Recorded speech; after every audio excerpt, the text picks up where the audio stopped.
Welcome to the episode Minute Around with JLE L.L.C, where we treat you like family. That's the theme song, Detroit Love, off my first album, The JLE Experience. On the music and copyright, so Facebook don't mute nothing. Got another great guest for you in this season 11. We have Workforce Development Coordinator at U.S. Vets, Idell Stokes. Have I said it right? Idell is a name. Okay. Welcome to the show. Thank you. So get the party going. First question. What led you to this path? Actually, this path was not chosen by me. It was actually kind of forced upon.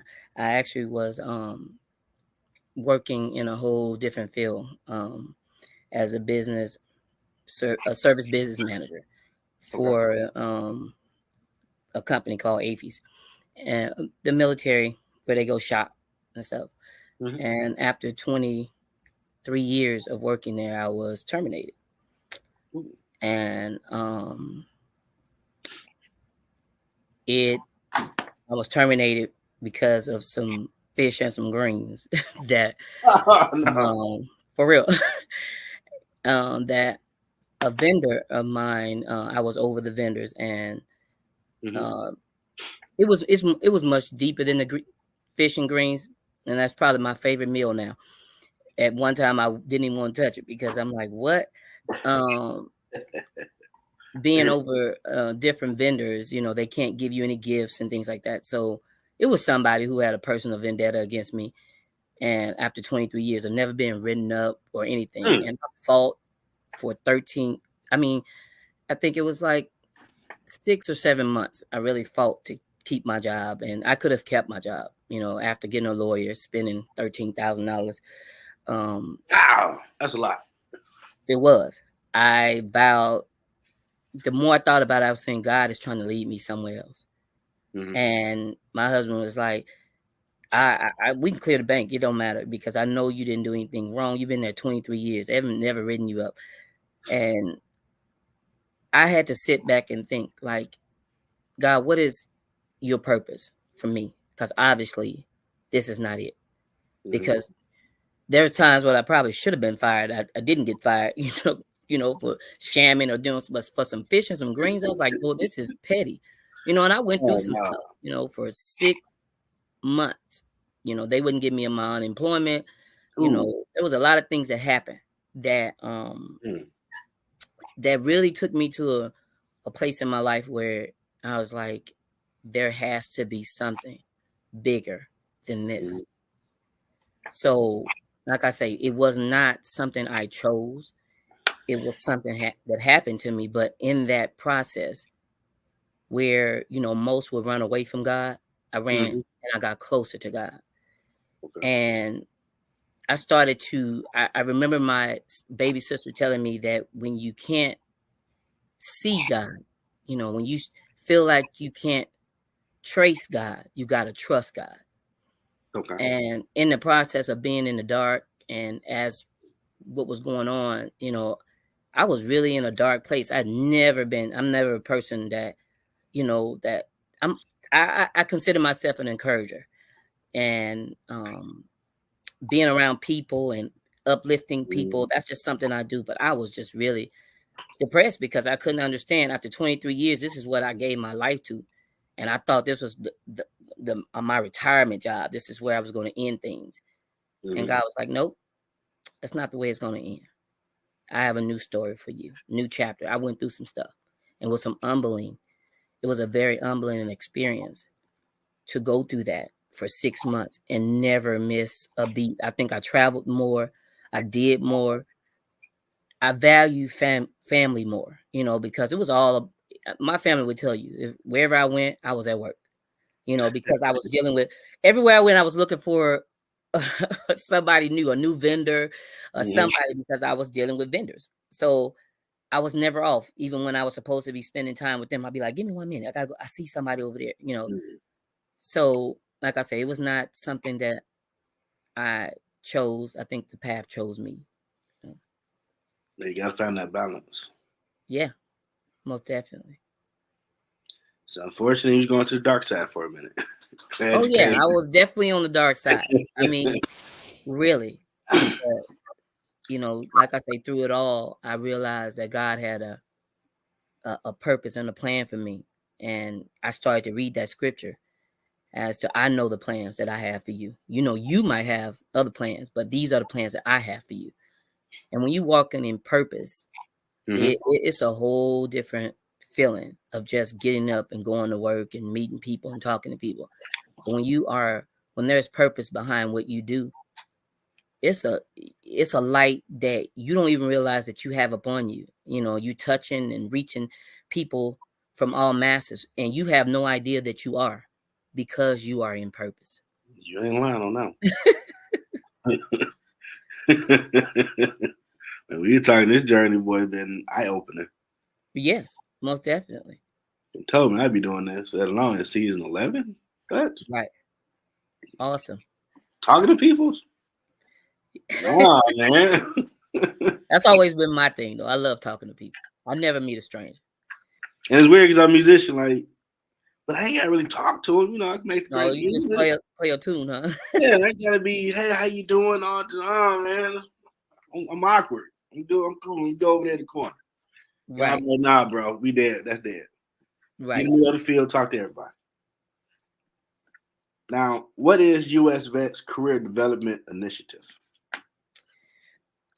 So U.S. Vets, basically what we do is I always tell people the easiest way to find out what a company does is really know their mission statement. Okay. And our mission is the successful transition of military veterans and their families through the provision of housing, counseling, career development, and comprehensive support. So basically, we feel that veteran and homeless those two things should never be in the same sentence. Agreed. And being a veteran myself, like I say, this job found me. Everything that happened as far as me even becoming an employee of U.S. Vets was God. I know it was God, because I had never filled out an application, and I went through like a job fair, and some of U.S. Vets employees was there. And they was like, Hunk, if you're a veteran, and they came to your car and they got your information. They was like, we help veterans find employment. Of course, I've been unemployed. So I felt like my journey that day, I'm going to tell you, it's a lot of stuff happened that tried to stop me from getting to that actual job fair, because my sister told me about it. I stopped by Office Depot. I got my resumes together, printed them all out in color. Got off the freeway, went the wrong way, hit a pothole, lost my tire, and all my lights in my dash came on. I was like, man, this is a sign from God that this is not the place I need to be. My sister called me and said, where are you? I said, I'm in this parking lot that I thought you said that this was where the job fair was. And she was like, let me call, let me make sure this is what I thought it was. And I said, but I hit a pothole. I can't go. I said, I called AAA and they'll be 3 hours before they get here. Let me tell you, AAA has never come in 15 minutes. AAA was there to change my tire.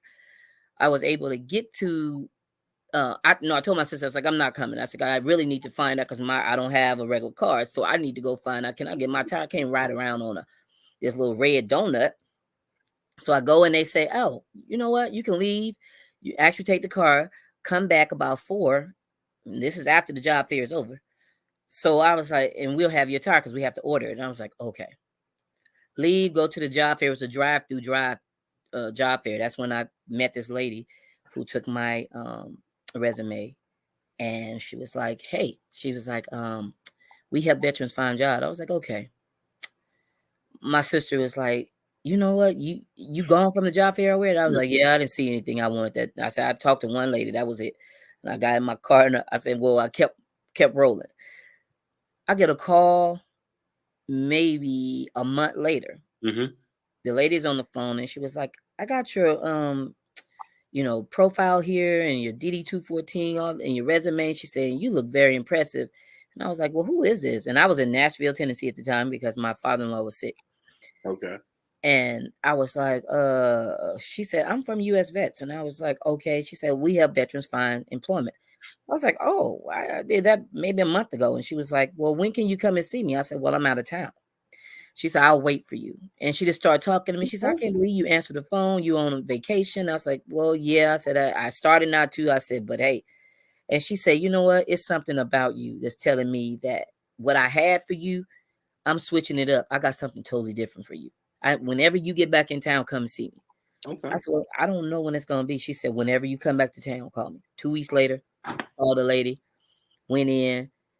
She was like, I like you more even in person than I did on the phone. She said, I could talk to you all day. And I was like, what? So she was like, God told me to give you this job.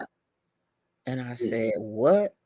It was a case manager job, case managing for workforce. Mm-hmm. I was like, I've never done this before in my life. I don't even know what you're talking about. Like, so I'm reading the description as to what it requires for this job. And I was like, I don't think I meet these requirements. She was like, you have that and some. She said, I'm going to set up an interview with you. You're going to come and interview with me and this other lady. So I interviewed. When I got finished, she said, hold on, don't leave. And I was like, okay. She went and got her boss and she was like, I want to offer her the job. So her boss was like, okay, if she likes you, then you have the job. Talk to HR. Okay. So, like I say, this was still not my path that I chose, but this is something I believe that God chose for me, because when she said that, I stood in the hallway and I cried because it was across the street from the place that I got fired from. Oh, wow. And I could look out that window and see that was behind me. And what God was saying, that this is your future. This is before you. Everything that has happened, I'm going to give you double for your trouble.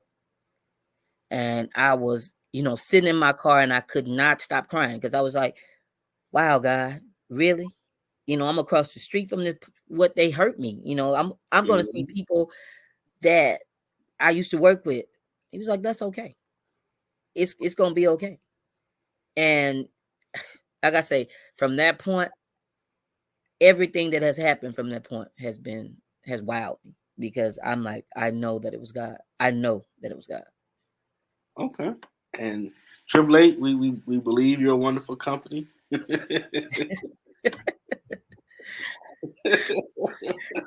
Yeah, I mean, they still holding on. I mean, they work, they do what they do. Now, what are the duties of a workforce coordinator? What I do is assist veterans. As I said, we work with homeless veterans and regular veterans that are transitioning from the military, basically helping them with their resumes, their interviewing skills. We basically, like I said, we house them. We give them comprehensive counseling support. It's like making a veteran whole again. That's what I always say. But my main focus is to find, employment. We partnered up with UPS as a pilot program, and we got some of our veterans that was just not getting them a job, but we actually planning them into putting them into careers, because most people feel like military people can only do logistic work, but they, don't realize the management skills and things that, military people really have. So we are basically honing in on those things and getting them ready for civilian jobs, because a lot of times they're kind of stumped as well. Like, what do I do now after 25, 30 years of service? Like, this is all I know is, military life. And it's a big and a hard transition when you have people who recognize you when you're in uniform and you pull that off, and people are no longer seeing you as command sergeant major or colonel this. I mean, you just at a regular job. And I mean, you're looking like, how do I, and then they look at you like, well, you don't have, the education or the background, but you went to the military instead. So they don't realize that the transition of your skill set is probably better than some people who have college degrees. So we just help, veterans find their way in the civilian world.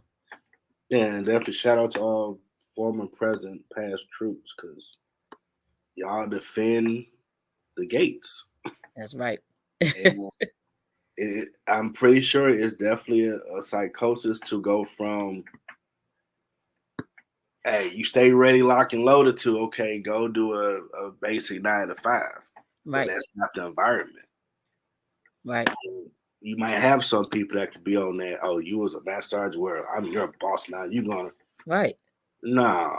That It's dude. kind of hard to transition from that. It is when you were the boss, and now you have to come and take orders from somebody. But you got to, you have to feed your family because a lot of them, leave. They don't actually retire, but they, either forced out medically. There's a lot of different reasons why they no longer are in the military.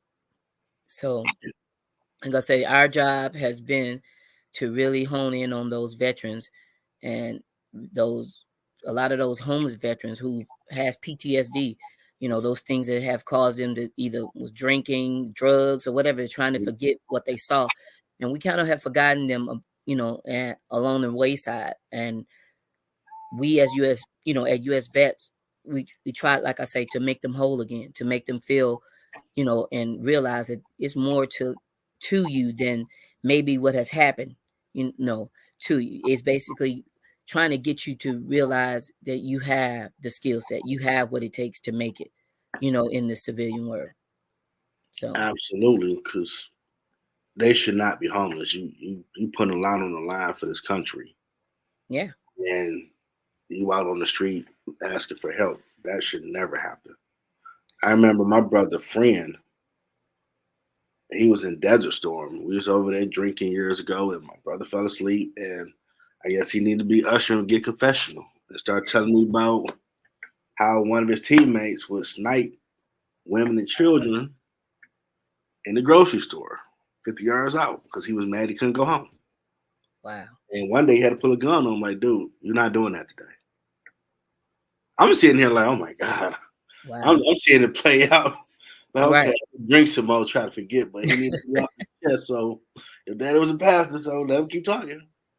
I already get it out and keep it in. But right.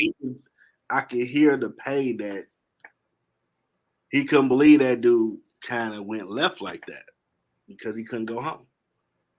So it's a lot of different, like I say, when you're looking at bipolar, schizophrenia, it's a lot of things that are connected to the military. And I always tell them, even from going to boot camp, they got you at boot camp because, from the singing of the cadences in your head, like Jody's got your girl and gone, or, mama was home when you left, you right. They teach you how to march like this. Your daddy was home when you left, you right. And that is the reason you left, you right. I mean, it's all kind of things that mentally, take you off the block, and you realize that they are really transforming the way that you think, the things that you eat, the way you sleep. I mean, everything about from I went from not making up my bed in the morning time to I have It's ingrained in you. I mean, it's embedded in me. If my bed is not made, I'm like, it's got to be right. I'll be like, they be like, you make your bed up every morning. I mean, because when I was in boot camp, my mom was like, that's why you need to go because she joined. Signed up at 16 years old, and she was saying, yeah, you need to go because you don't like clean up, you don't like to do any of those things. And I was like, no. But I got now. It's like that's something that I can't get over, and it irritates me. I have to close doors if I pass by rooms in the bedroom, and I'm like, why was it that you couldn't get up early enough to make your bed up? Like, it bothers me, and they looking at me like, why you just don't get up and just go to work? Why are you worried about your bed? Make your bed up when you come home. Like, no, that's a part of me, and you don't realize how you're being transformed until after the fact that you leave, and then you realize, like, okay, that's what happened to me. And I had a drill sergeant once told me, he was like, you're gonna be standing at ease, you're gonna be doing about phases, turning around the right way. You're gonna do all kind of things that you don't even realize that now that you're doing it because you've been drilled so much to do. And a lot of military friends I know say you'll hear after that, this gonna save your life, so do what I'm telling you. Right. And they get ingrained like 5 o'clock, they make the bed, got it's life or death. Yeah. Like, yes, it is. I could be running late, but I'm gonna make my bed. I don't care. It might not be dressed tight, but it's gonna be made. If I got out of it, I'm the last person out of it, it's gonna be made. Yeah. And another comment from my third mom, Dr. Lisa Fuller. She'd like to connect with you. She's on LinkedIn, so I'm gonna put y'all together in the inbox. Okay, most definitely. Help with you. We are, just in case, we do have 12 locations right now that U.S. vets are in. We're in Arizona, I think Prescott. It's 2 locations in Arizona. We're here in California, March Air Force Base, out in Long Beach, Inglewood, and I think downtown LA. We're in Hawaii, Las Vegas, Houston, Texas, Washington, D.C. So, and we do have plans of expanding to, I think, Atlanta, and it's just right now it's talks, but it hasn't been. A couple more places they are trying to get back east because most of our facilities are here on the West Coast. Okay. Now, how did being an Army National Guard specialist prepare you on your journey? Like I mean, I went to pre-boot camp, and then I went to boot camp. And it's a pre? Yeah, I mean, what was it was, my because I was at an infantry unit, Okay. They kind of tried to prepare me before. I was young, didn't realize what I had signed up for.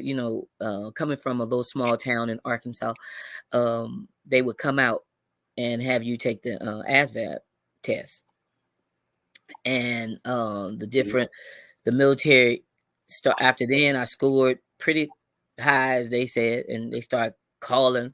And I was actually valedictorian in my class, so I already had a scholarship. So when they came, but they was like, "Well, you could do both." And I was like, "No, I think I'm just gonna go with the academic thing. I don't know about putting on some uniforms and some boots and stuff and marching. That was never in my future." So they was like, "Well, hey, we have like different areas that you can go in. You can really choose wherever you want to go in, but we have this one, area that you'll be a supply specialist, and they give a $10,000 signing bonus." I said, "Well, where do I sign? Sign me up."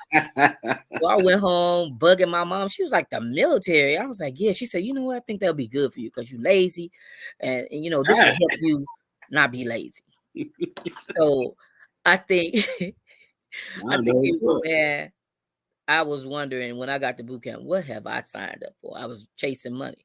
So I think what it prepared me for was not to chase money, because I wouldn't have ended up in the military if I would not told a $10,000 signing bonus that they didn't really explain to you. You don't just get $10,000 up front.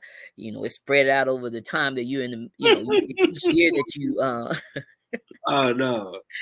Each year that you're there, you get a portion of that $10,000, and I think I saw about $2,500 of that $10,000 after 8 years of being in service. I was like, okay, because they don't tell you they take taxes out of it too. So yeah, so I ended up, joining the military, based on, I guess, the force and the push that my mom was a single parent, and I felt they was like, oh, we can help you with school.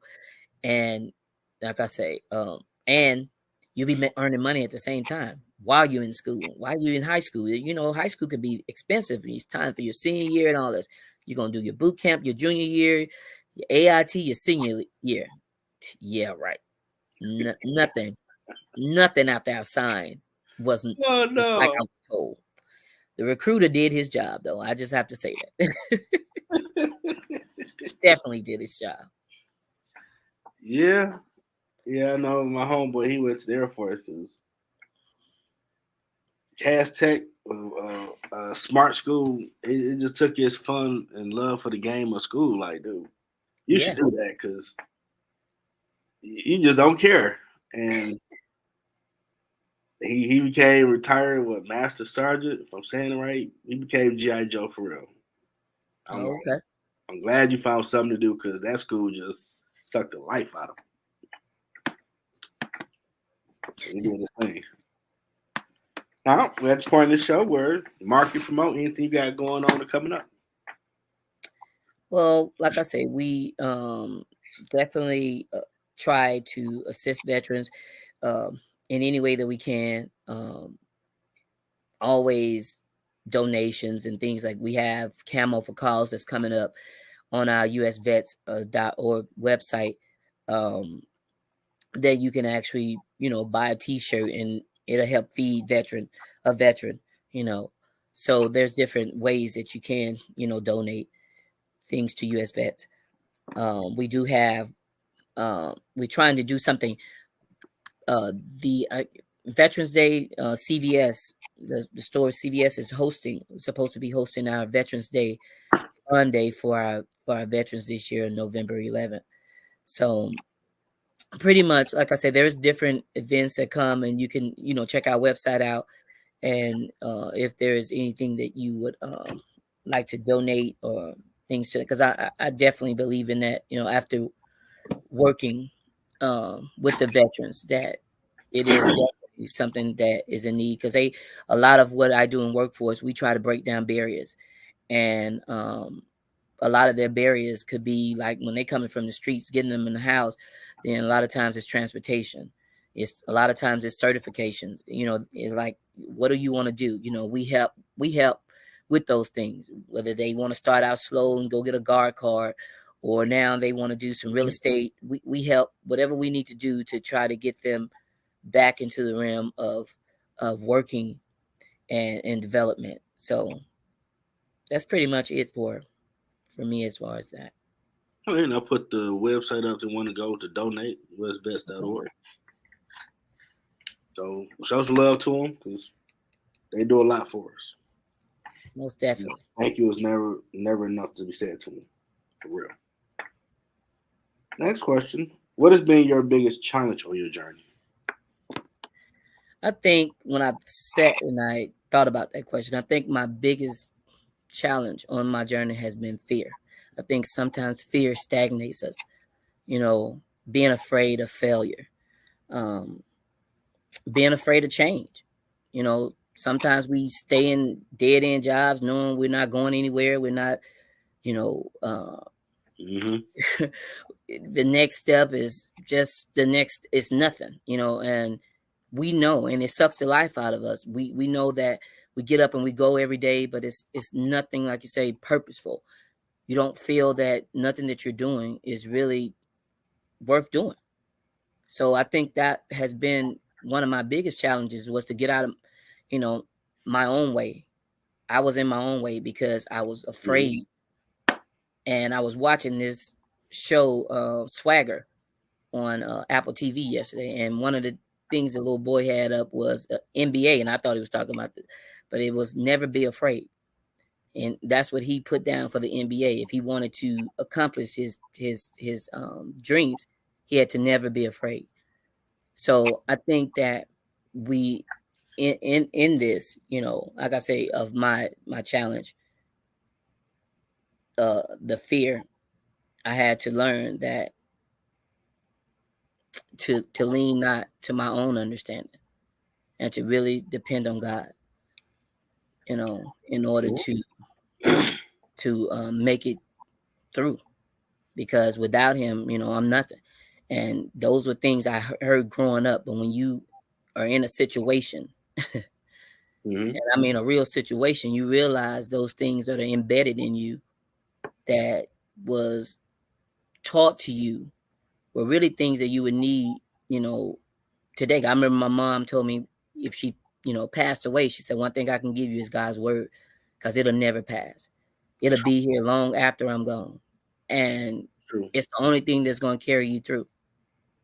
And I think, like I say, with my challenges of being afraid, I got into God's word, and I started to realize, even my when I was in boot camp, that was one of the Psalms 27 was one of my favorite scriptures. Reading was Psalms 27.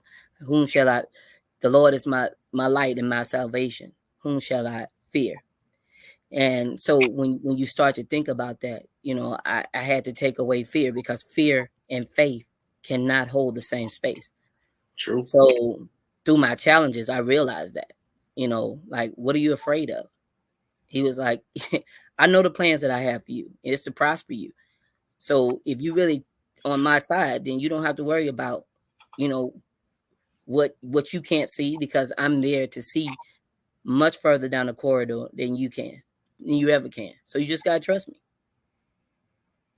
Yeah, you know they're preaching. That's the truth. We do Bible study in middle ground. We do that. Lord knows He's the reason I'm doing this. Right. In your words, what has been your impact in the community? The impact in my community. Mm-hmm. I think educating people. I said that I worked for the census for 2 years, and I was a partnership specialist where we went out and we told people about the census and why they should take it right. And I realized that when a lot of us, we perish because we have a lack of knowledge. And I think, the biggest impact that we can have on any community is to educate, to inform people, because a lot of times it's misinformation that they're missing, that piece. Yeah. And if we keep our mouth closed, a lot of times we do.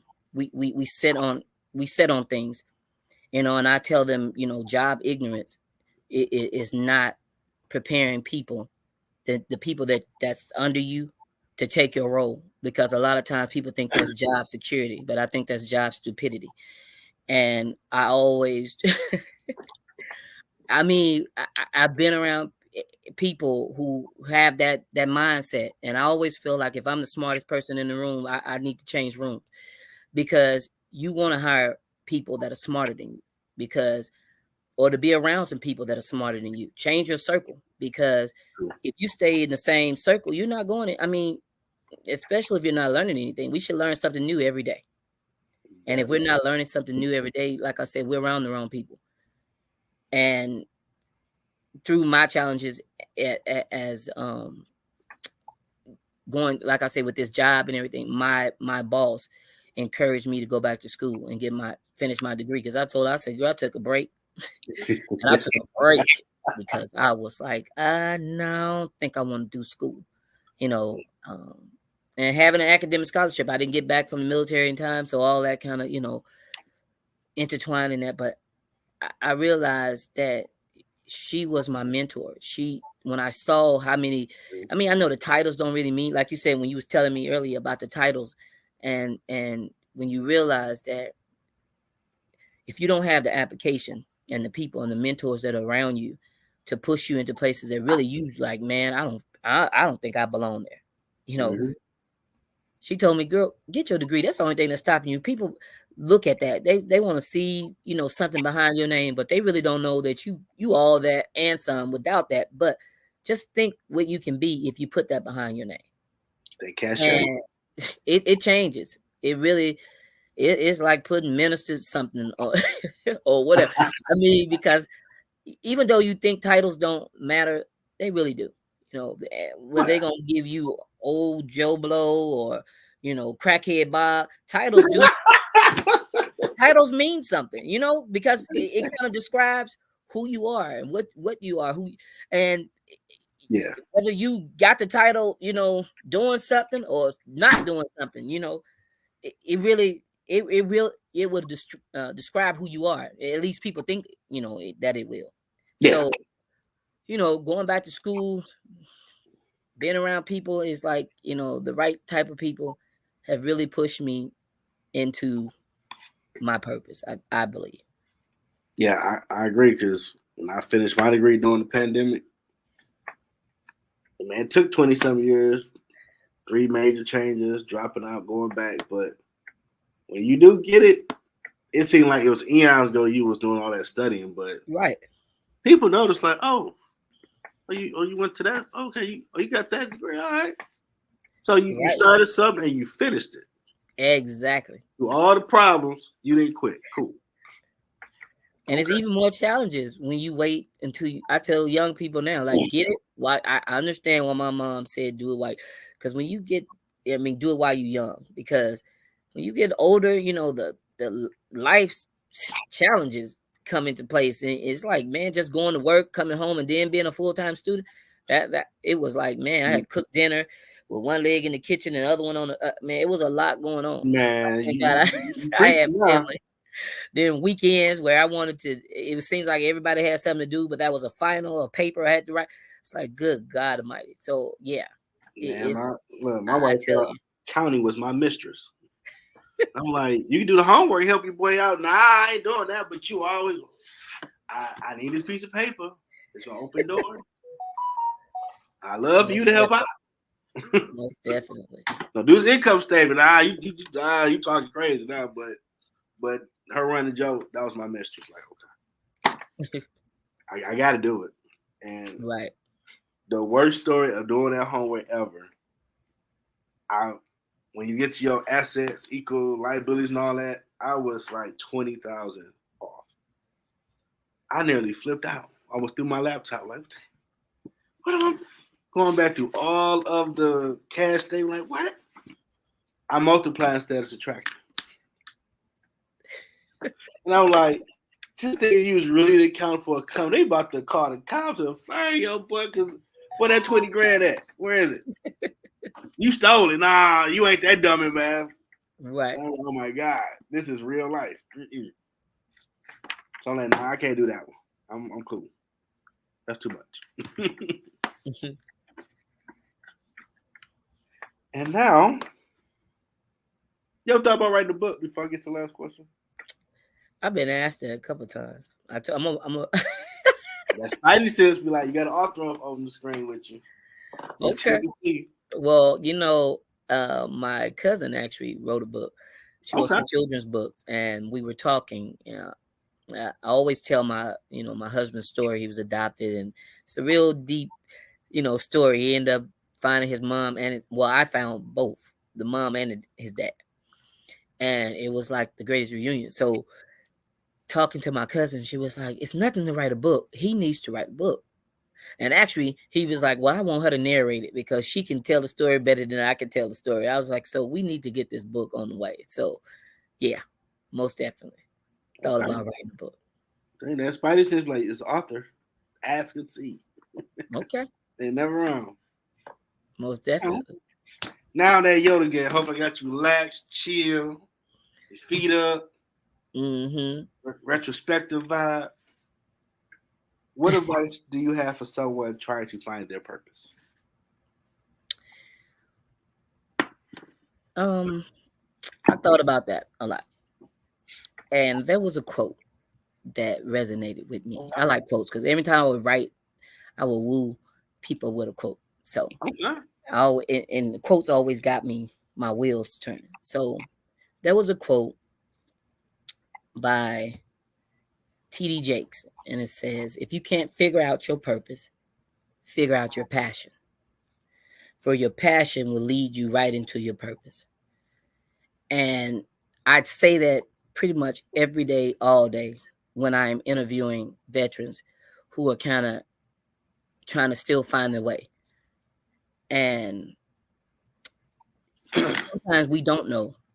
We don't know. Sometimes we still, 50, 60 years old, still trying to figure out what is my purpose. And I believe that when we are changing lives or the vessel in order to lead people to God and to changing their lives, when you see something different in them, I remember one veteran coming to me telling me, and I shared with him my daily devotion that I do each day on my Facebook page. And I read it to him and I said, I don't know if I can do. He was like, because I could see he was really, really down. And he said, somebody told me to come and see you and you'll find me a job. I made some phone calls. I got a man the job the same day he came to see me. Awesome. He later came to tell me, he said, I don't know if you knew it or not. He said, but I had made up my mind that day that I was going to end it all. Wow. And I was like, what?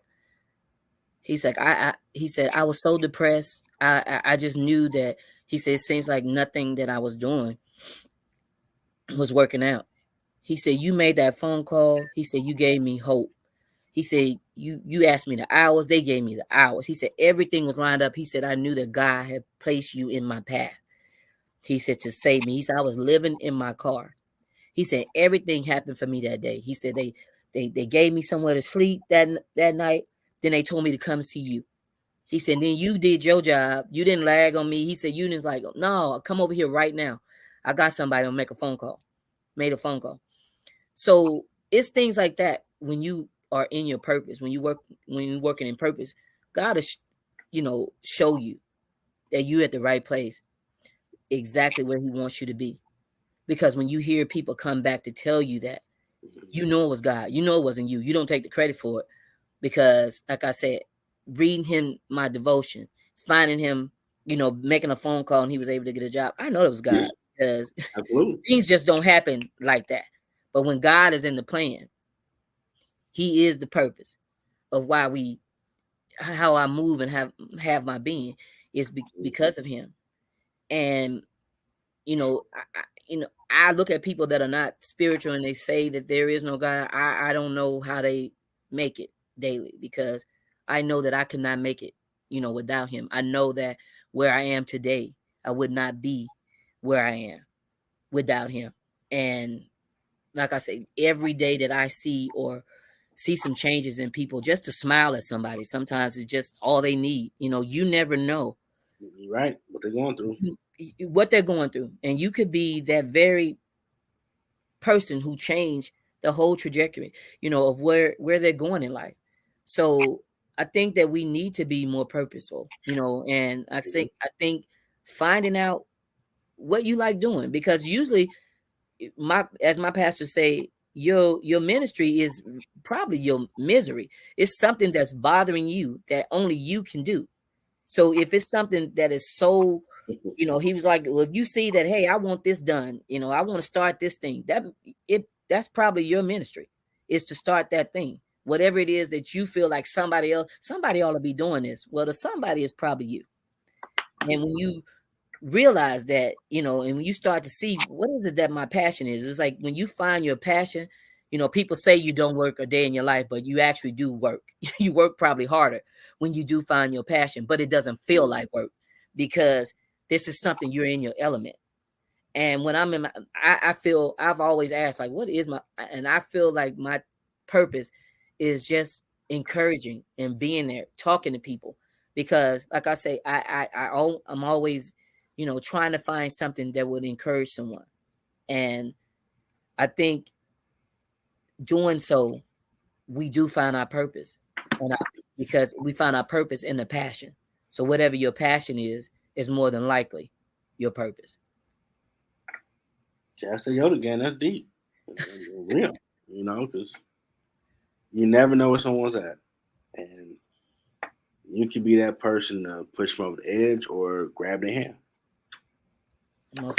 So we should try to treat people the way we want to be treated, because it can go a long way. In a world where a lot of people say it's not a lot of hope, it only takes a little bit of a spark. Yeah. So, how did you enjoy your first time doing a podcast? Actually, I enjoyed it. I was, like I say, this is nothing I've ever done before, but might be something I might do again. And my husband always tell me that, because he said, I love talking to people. He was like, you need a podcast. You actually do need a podcast. And I was like, he'd been telling me that for years. And during the pandemic, he was like, why aren't you doing it? But instead I went to school and got my, business degree. But I was like, that's still not something I can't do. But, Now, that lips and tagline made you feel like family, comfortable, relaxed, all that. Yeah, you did. Yeah. I appreciate that. I appreciate you for taking the chance to do it. What does he want? Who is this guy? I asked all those questions. I really did. Because I was like, on LinkedIn. Huh? Stranger Danger. Who is it? What do you got? I was like, how did he choose me? I was like, I don't even know. And I was like, hey, talk about my purpose and my passion. I'll do it. I'll do it. Yeah, when I go through and look up new people to connect with, I get a vibe. Okay. Reach out to them. All right. 95% of the time, it don't be wrong. So I know what you're doing. Well, I hope I've added something to your podcast, and I hope that I've said some things that can inspire, because I think we all should be an inspiration to someone, trying to find ways to inspire people, because like you said, you never know what people are going through. And like I said, I stand firmly that, that I'm rooted and grounded in the word of God, because I just believe in, there's nothing that I can do without it. There's nothing, and I've seen his works, and I know what he can do, in our lives, if we allow him to be the author, of our lives, start our day with him, end our day with him, all during the day. When you come up against something, I always tell him that, just whisper a prayer, talk to him, and watch him. He was like, in all thy ways, acknowledge me, and I shall direct your path. He didn't say I might, he said I shall. I mean, that means I will. And so everything that I do, I ask him to acknowledge it. And one thing I could say about you, as far as in this podcast, and when you said I start, my podcast with prayer, that lets me know that you wasn't a phony. I appreciate that. You realize too where your help comes from. So, and I definitely appreciate that. And you really are an inspiration, to a lot of people. And it's good that you are following. You probably ended up somewhere, and like you said, how did I end up with these titles? And this is what I'm doing. God has you right where you reaching the masses, and God has you where he wants you to be. And I appreciate you for reaching out to me. I appreciate you doing. You're always welcome back to Middle Ground. If I can help you, collaborate, let me know. Get there as a team instead of by ourselves, my belief. Most definitely.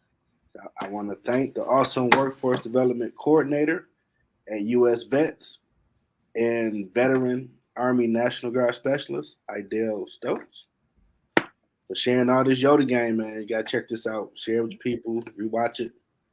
She said, Jody got your girl and gone. Like, huh? There we go. That old school. Yeah, most definitely. You're right. That's why they say you left. You're right. Yeah, me dad laugh like my homeboy played all the time. Like, cut this old school off, man.